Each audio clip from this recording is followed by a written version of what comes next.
یاد رکھیے گا، اس کو لکھ لیجیے گا، اگر قیدی بے قصور ہے تو سورہ یوسف پڑھوایا کرے انشاءاللہ، انشاءاللہ بولے کون سورہ؟ سورہ یوسف۔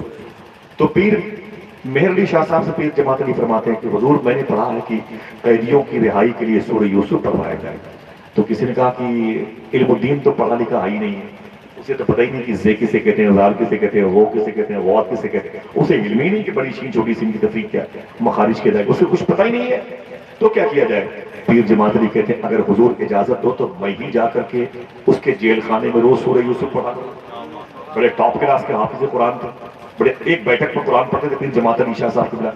ایسا ویسا نام نہیں، قائد اعظم محمد علی جناح کے ساتھ اٹھتے بیٹھتے، اپنے عقیدے کی بنیاد رکھی ہے۔ پیر سید جماعت علی نے قائد اعظم کے عقیدے کو سنبھال کے رکھا، الحمدللہ رب العالمین۔ بہرحال مجھے تو اپنا ملک پیارا ہے، یہ غریب نواز کا ملک ہے۔ بات ابھی چل رہی ہے علم الدین کی، عشق کی، جس کے دل میں حضور تھے، سبحان اللہ۔ پیر جماعت علی نے اگر اجازت ہو تو میں جا کے پڑھوں، بولے اپلیکیشن دو، اپلیکیشن قبول ہو گئی، ٹھیک ہے۔ ایک آدمی جماعت علی نام کا علم الدین کے کمرے کے سامنے آئے گا، جیل خانے کے سامنے روزانہ سورہ یوسف کی تلاوت کرے، بولے ٹھیک ہے۔ علم الدین کی جیل خانے کی سلاخوں کے پاس پہنچ گئے پیر جماعت علی شاہ صاحب کو، آپ نے سلام کیا، اندر سے جواب آیا، کہا قریب آؤ۔ علم الدین جیل کی سلاخوں کے قریب آ گئے، ادھر مسلح بچھا کے بیٹھ گئے۔ پیر جماعت علی فرمایا کہ حضور خیریت، کیسے شاہ صاحب آنا ہوا؟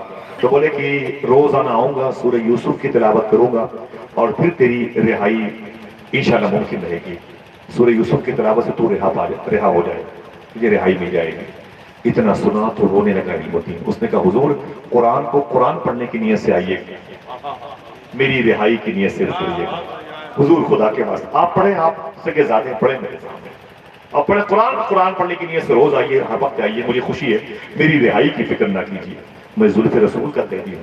اللہ اکبر۔ پیر جماعت علی محدث طاہر پوری کہتے ہیں میں مسلح بچھا کے بیٹھ گیا، سورہ یوسف کی میں نے تلاوت کی، جیل خانے کی کالی کوٹری میں اس طرف بیٹھا ہوا علم الدین سنتا رہا، تمام ہو گئی صورت، میں اٹھا، میں نے سلام کیا، چلا آیا۔ دوسرے دن پھر جب میں گیا، اب اسے سنیے گا غور سے، اگر نیند کا احساس ہو تو کوئی بات نہیں، جب دل کو سکون ملتا ہے تبھی نیند آتی ہے، سمجھے؟ یہ سکون کی نشانی ہے۔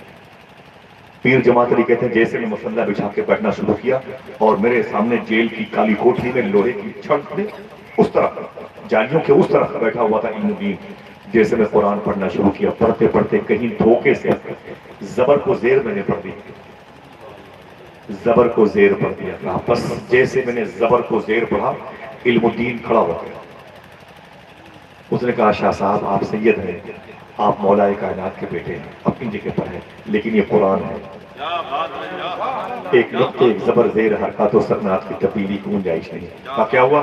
کہا ابھی آپ نے زبر کو زیر پڑھا ہے، دنگ رہ گئے، کہا کہاں پہ؟ کہانی بس کیجئے۔ آیت پلٹی گئی، جب دہرائی گئی آیت تو فرمایا آپ نے یہاں پر اس زبر کو زیر پڑھا ہے۔ یاد آ گیا پیر جماعت علی کو، اوہ مجھ سے یہ غلطی ہو گئی ہے، لیکن اپنے ذہن پر زور دیا اور پھر کھڑے ہو گئے۔ جب کھڑے ہوئے تو کہتے ہیں علم الدین سچ بتانا، میں یہ سوچ کر کے آیا تھا قرآن پڑھنے کے لیے، تجھے قرآن پڑھنا نہیں آتا، تو مجھ جیسے حافظ قرآن کو لقمہ دے رہا ہے، مجھ جیسے حافظ قرآن کو یہ بتا رہا ہے کہ یہاں زبر ہے یہاں زیر ہے، میں تو یہ سوچ کے آیا تجھے پتا نہیں، تو قرآن پڑھنا نہیں جانتا، تو مجھ جیسے انسان کو حافظ قرآن کو لقمہ دے رہا ہے۔ دیکھنا ہے کتنے لوگ کے ہاتھ اٹھتے ہیں سبحان اللہ کہتے ہوئے۔ علم الدین کہتا ہے کہ حضور بات یہ کہ آپ نے قرآن مدرسے میں اپنے استاد سے پڑھا ہے، میں نے قرآن کسی جیل کی کالی کوٹری میں مدینے والے آقا سے پڑھا۔ اللہ اکبر اللہ اکبر، جو نبیوں کے سردار ہے اس نے مجھے قرآن پڑھایا۔ اللہ اکبر، اتنا سنا تو مسلح لپیٹ لیا۔ پیر جماعت نے رو کے بولے علم الدین تجھے کیا قرآن پڑھاؤں، اسے قرآن کیا سناؤں جس نے حضور سے قرآن سنا ہے، میں اسے قرآن کیا سناؤں۔ واپس آ کے کہانی ختم، اعلان ہو گیا اخبارات میں کل صبح کے 5 بجے علم الدین کی پھانسی ہو جائے، علم الدین کو کل پھانسی کے پھندے پر لایا جائے گا، کل علم الدین صبح 5 بجے پھانسی ہوگی۔ پورا ملک ہندوستان رو رہا تھا، پورے ملک میں آگ لگی ہوئی تھی، برٹش گورنمنٹ کا دور پوری سختیاں کر رہی تھی، انٹرنیشنل خبر بن گئی۔ رات آئی، رات کے 3 بجے جیلر کہتا ہے میں ٹارچ لے کر کے غازی علم الدین کے جیل کی کالی کوٹری میں گیا، میں نے ٹارچ روشن